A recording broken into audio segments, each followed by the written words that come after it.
Hey there everybody, Wayne Defrancesco here. Welcome to the website, WayneDefrancesco.com. And as you can see, pretty apparent, we got Rickie Fowler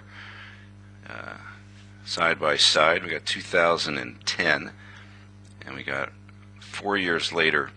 That was early this year in March, and he was pretty much just unveiling his swing changes. Started working with Butch Harmon, and I did a video relating that before, stating that it was significant changes. They were reports that it was just minor changes, but I disagreed. I thought it was pretty major. So we can see, if we look at these two swings, now we're going to go up to present day. He's got 2 runner-up finishes in majors and is playing his best golf ever. I'm sure he wants to win one of these things, but it's kind of nice finishes in big tournaments. So let's see what's going on. So this is the old swing, and it was the signature was the inward pull of the hands, down and in with the hands. Club face would stay shut early. It got real deep and vertical at left arm parallel, so you can see the angle here. And then the Fowler move is to lay the club over, and you can see it. It's going to lay off. The right arm has a pretty unique action where the forearm is almost more than vertical. The upper body keeps twisting back, and the lower body begins to move forward. And got a great shot from the front view. I'll show you that in a second. But the hands drop straight down, if not backwards, and the club lays back. The body opens up. The upper body is still so twisted closed, and the way he moves his spine and the difference between that lower body movement and the twisting of the spine in the other direction is pretty amazing. You don't see that. You see the action, but you don't see it as extreme as Fowler. And in this swing, you can see the club coming in underneath the hands and swinging well out to the right. So you'd call that a fairly in-to-out chasing kind of a release with the arms. Of course, he's always been extremely good as a player. So you just kind of look at this and go, wow. That's pretty cool. You know, if he was winning a bunch of tournaments with that swing, I'm sure he would have left it quite alone and not done anything. But as his results were not what he probably would want, he decided to make some changes. Now, I'm just guessing because I don't know Butch Harmon and I don't know what these guys worked on. But just judging from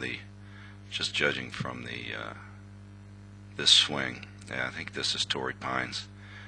Early in the year here, the backswing became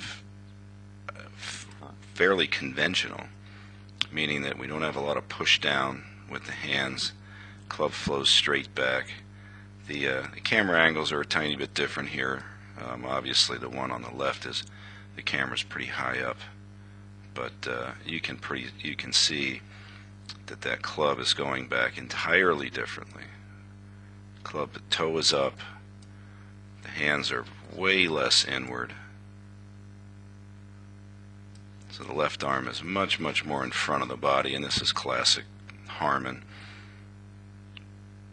So the shoulders aren't even remotely as steep here, much less tilt.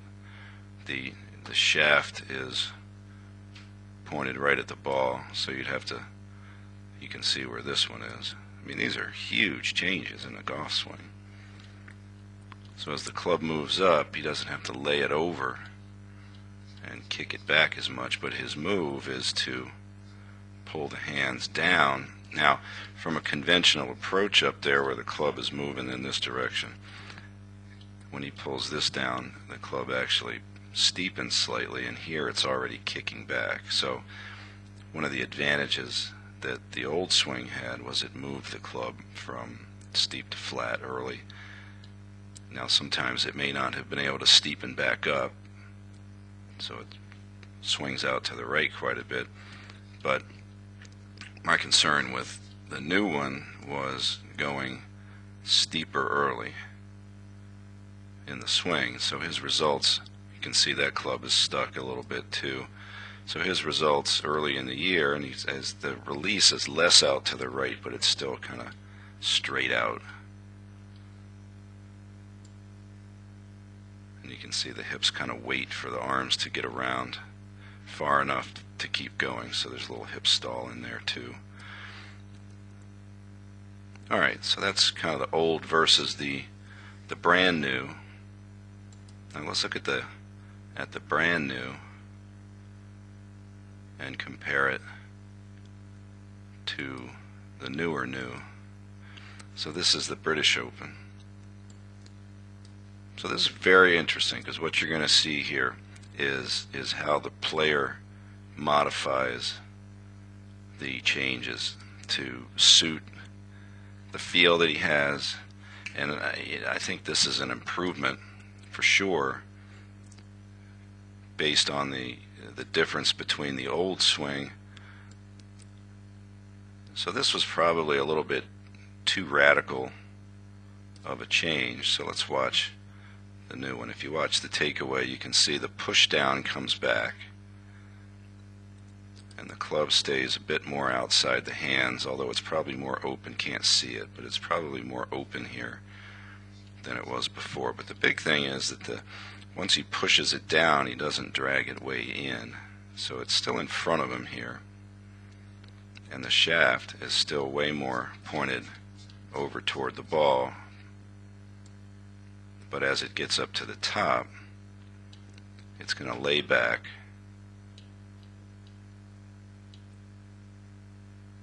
and you can see it's going to flatten a little bit sooner. And when he moves his hands, they don't go backwards quite as much, and the shaft comes down on top of the forearm now, as opposed to behind it. Now the release is big because the pattern is much more around now, a little more than that, but definitely if we go back to the earlier swing,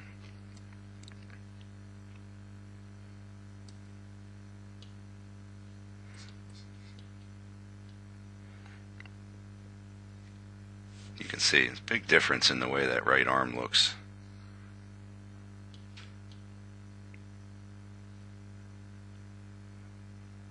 So his arms are much more away from him and in front of him, and when they release, the general path is more around to the left.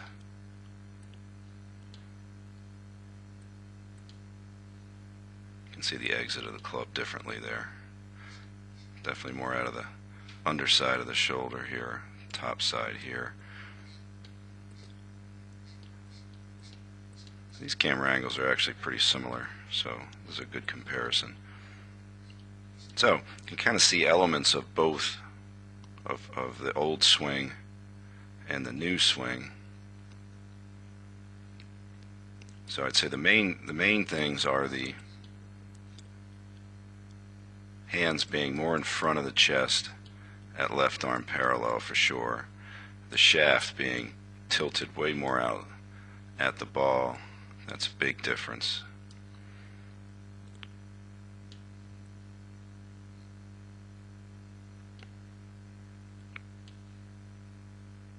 The signature move, which is the twisting of the back.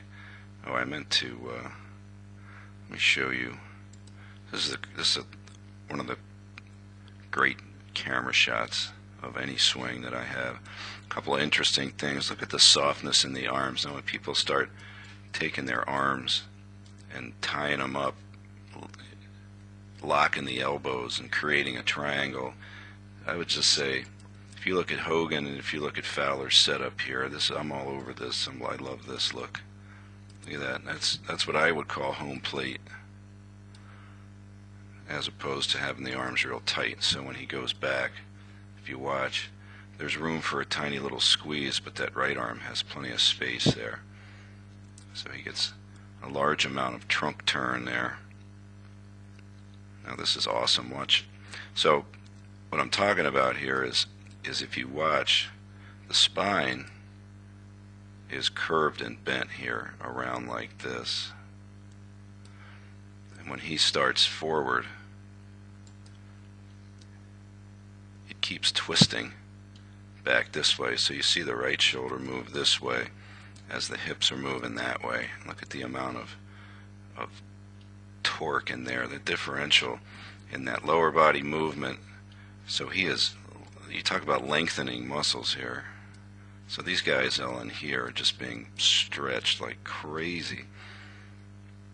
So the right shoulder almost doesn't move. It's like a pitcher, like a full wind-up pitcher.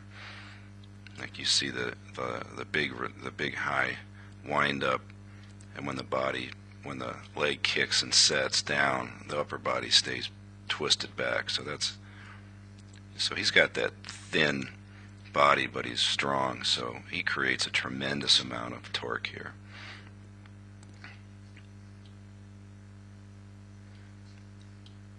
So that's never going to go away. You wouldn't want to get rid of that, because that's like the signature move.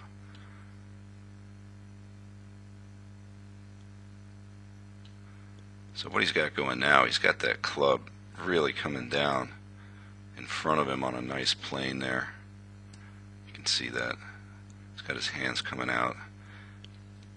Now with that move, the way his back moves, you're always going to see some backup in the head. Camera's moving a little bit too, but not as much as that. You can see it up here, just moved a little bit. So that's a significant amount of fallback. Bill Haas does the same thing, and then Mickelson, you'll see plenty of guys sort of back up, and that makes room for the arms, and that legs can open up nicely.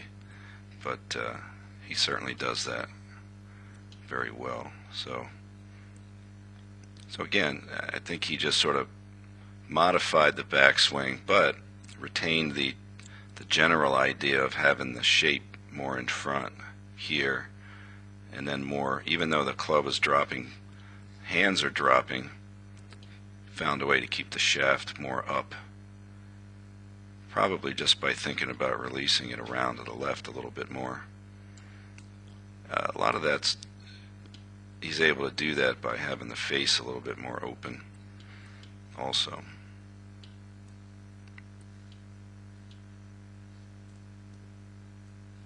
So pretty cool stuff.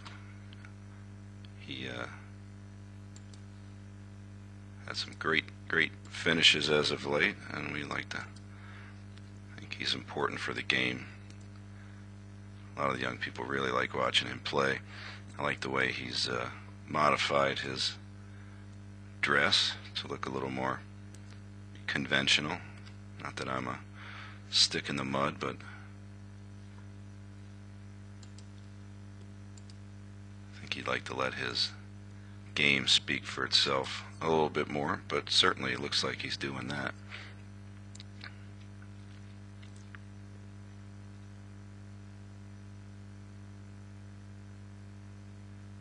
And always the great quick rhythm. Here's a couple swings from the U.S. Open.